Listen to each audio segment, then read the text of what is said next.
Assalamualaikum warahmatullahi wabarakatuh. Perkenalkan, nama saya Luluk Maulina, NIM E 2018-2333. Di sini saya akan memberikan tanggapan mengenai video Pak Wadud yang berjudul Inflasi dalam Perspektif Ekonomi Konvensional dan dalam Ekonomi Islam. Yang pertama, pengertian inflasi itu sendiri adalah inflasi adalah kecenderungan naiknya suatu harga secara umum dan terus-menerus dalam kurun waktu tertentu.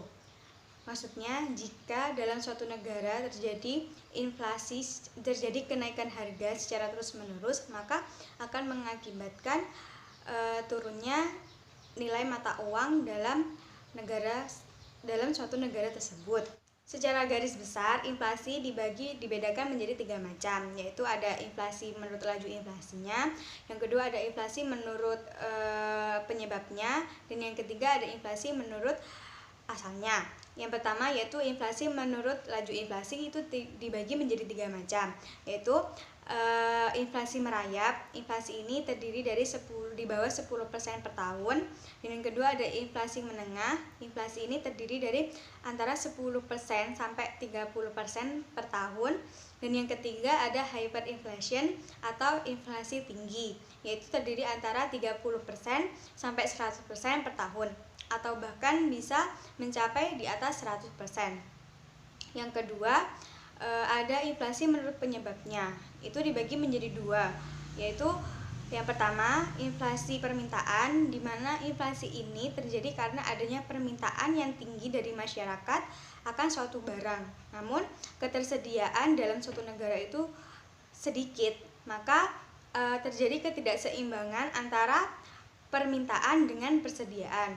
Yang kedua ada inflasi penawaran. Inflasi ini terjadi karena kenaikan biaya produksi atau penurunan penawaran secara agregat, di mana jika biaya produksi secara terus-menerus naik, maka harga dari barang tersebut pun juga akan naik.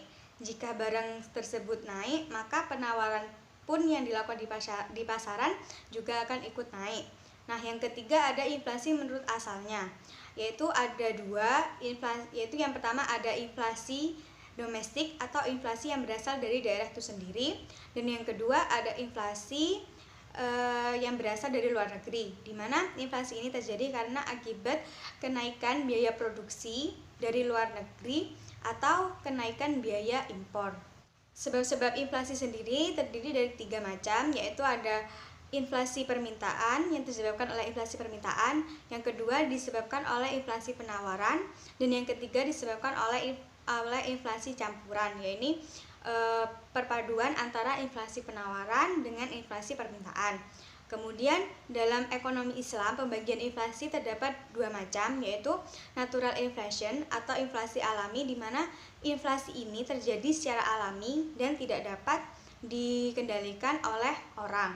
Nah, yang kedua ada inflasi kesalahan manusia atau human error inflation, di mana inflasi ini disebabkan oleh adanya korupsi dan administrasi yang kurang baik, adanya perpajakan yang berlebih, dan adanya percetakan uang yang berlebih guna menciptakan keuntungan. Kemudian inflasi sendiri memberikan dampak, yaitu menimbulkan gangguan terhadap fungsi uang, terutama dalam fungsi tabungan, fungsi pembayaran di muka, dan fungsi unit perhitungan.